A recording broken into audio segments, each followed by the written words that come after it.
wondering what exactly he was telling us. But he was right, Your Excellency. The economy was actually in ICU. But today we are talking a different story. Your Excellency, you have given me an opportunity to work with you very closely. And thank you for supporting me. Because if you didn't give me space to work and support me, we would not be where we are today. And I can confidently affirm that inflation has been contained. Our reserves are healthy, over 5 months of import cover. The shilling is now stable. In fact, Kenya's shilling has appreciated the most in the world in a period of less than 1 year.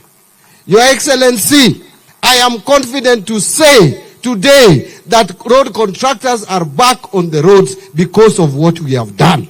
And going forward, this economy can only get better.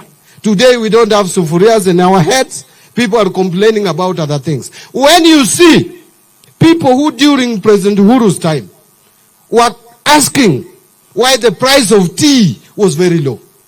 Those people were asking why coffee was collapsing. They were asking why dairy industry had a challenge. In fact, they were saying dairy industry had a challenge because President Uhuru had an interest, a direct interest. He owns a dairy farm. Today, Your Excellency, I am waiting to hear those same people complaining about tea. I am waiting to hear if they are complaining about coffee. I am waiting to hear if they are complaining about milk. Today, the conversation is changing to human rights. But they are not known for fighting for human rights. It is us who are known to be fighting for human rights. And Your Excellency, I am happy that we are working even on that space of human rights to make sure that Kenyans have a voice. And if there are challenges that we are facing, we confront them head on and we deal with them. It is not something to call people to the streets and loot people's property. It is something that we can discuss and agree, as you have agreed with Baba, that we are going to compensate those who have suffered in the hands of police and even the police officers who have also suffered. And someone was asking the other day, who has been the Vice President of Kenya, that where will we get the money? That there was no budgetary provision. I want to remind him that 2010 Constitution gave the Cabinet Secretary, National Treasury, powers under Article 223 to provide money where a need has arisen. That justifies the same. And I want to announce here that, Your Excellency, a need has already arisen. Because you have announced with Baba that you are going to compensate these people, I will use that authority, that delegated authority by the people of Kenya, to provide resources and budget where a need has arisen, and I want to announce that a need has already arisen. Secondly, because I want to move very fast, Your Excellency, I don't know whether watu wa Migori mlikuwa mnasikiza President vizuri. When the president talked about the projects that are going on in Migori and the things that you can see, not propaganda. When the president says 18 markets are being constructed, these are things that are happening on the ground and you are seeing them. If a president can go to Oria of all places and launch a market, and the market is already being constructed, almost nearing completion, which president can go to Oria? Which other president can visit Oria? And you are seeing all this. You are seeing what is happening in the blue economy, which was forgotten for years. You are able to see that almost every constituency in Migori County, for the first time, I don't think there is any other financial year where almost every constituency in a county like Migori has at least one tarmac road lined up for tarmacking. But Your Excellency, let me also clarify this. That as you do it here, you are doing it elsewhere. As you are putting up stadium in Migori of 800 million shillings, I know there is another one in Kakamega for 1.4 billion shillings. As we upgrade, and by the way, Your Excellency, it was a very sad situation, that the 4 counties of Luo Nyanza, Migori, Homa Bay, Kisumu, and Siaya and even by extension, our Kisii neighbors. We didn't have a serious level 6 hostel in this region. All these years since independence, we all know how Russia, it used to be called Russia, then it became New Nyanza General Hostel. Now it is Jaramogi Oginga Odinga Hostel. All these governments know and saw the need to make Jaramogi Oginga Odinga Hostel level 6. It is this administration which has upgraded Jaramogi Oginga Odinga to level 6, and you have allocated 3 billion shillings in this financial year. Jaramogi was surviving barely on 600 million provided by Kisumu government, Kisumu County. Today, what are we seeing? An elevated hostel where we are going to have a cancer center for this region. Our people used to come to Moi Eldoret, Your Excellency. Now, but as you are doing that here, I know that in Bungoma, we are also doing another hostel there as our neighbors here at 4 billion shillings from Africa Development Bank.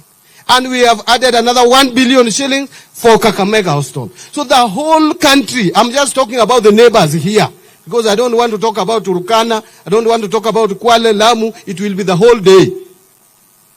Your Excellency, you are fair in your administration. You are fair in your administration, and you will be judged correctly. Let me now conclude.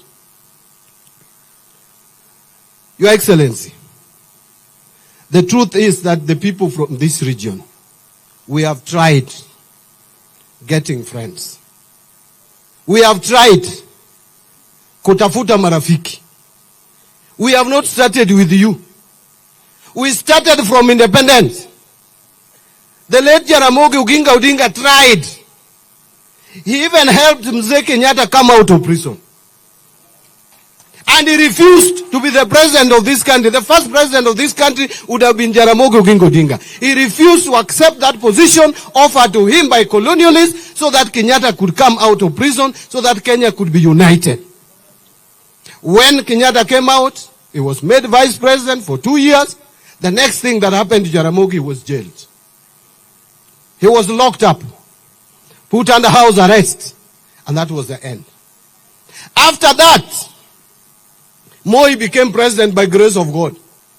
In fact, people thought that he was a passing cloud. But he became president anyhow. Actually, the longest serving president, because the constitution now limits. Hata tukipenda wewe vile Walter alikuwa nasema, the constitution says 2 terms.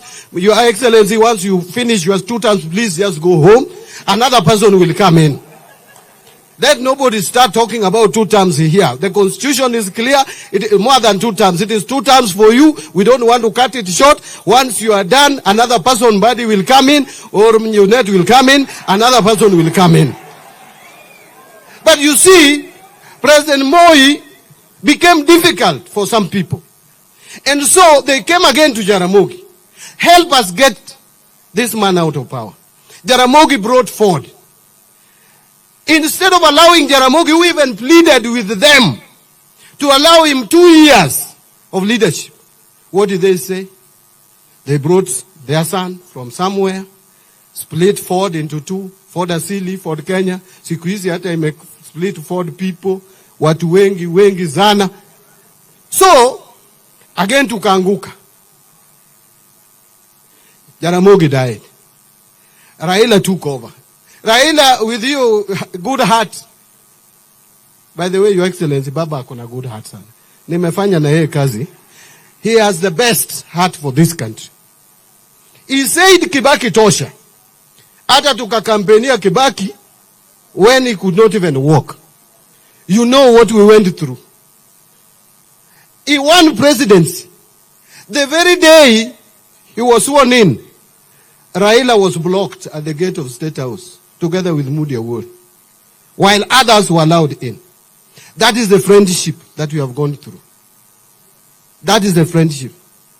As if that is not enough, tulifanya handshake. Juzi tu.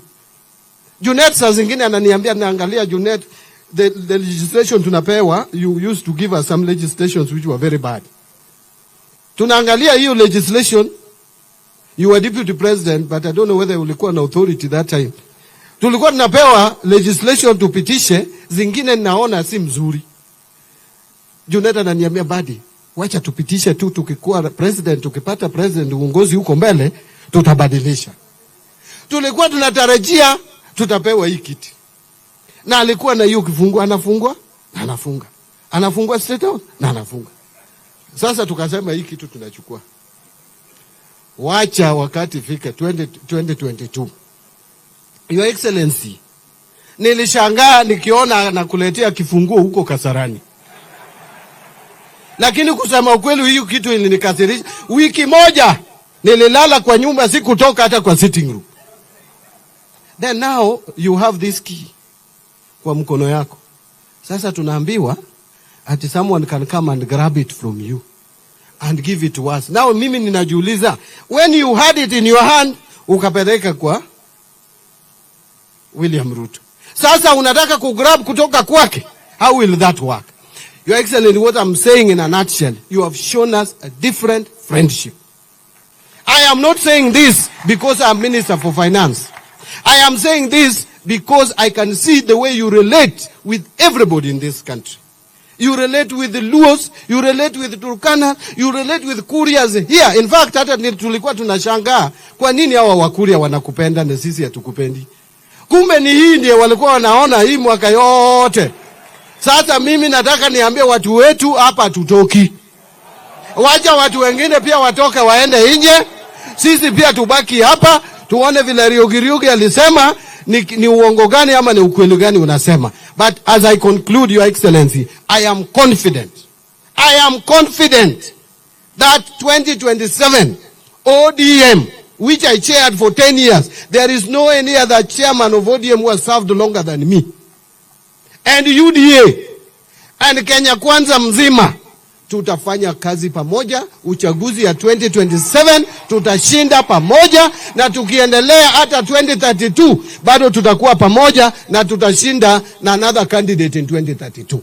May God bless you. God bless watu wa Migori yote.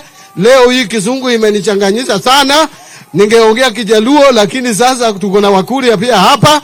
I want to end it there, and Your Excellency invite you to the podium to respond to a few issues. Please come up and with us clap. 1, 2, 3. Karibu.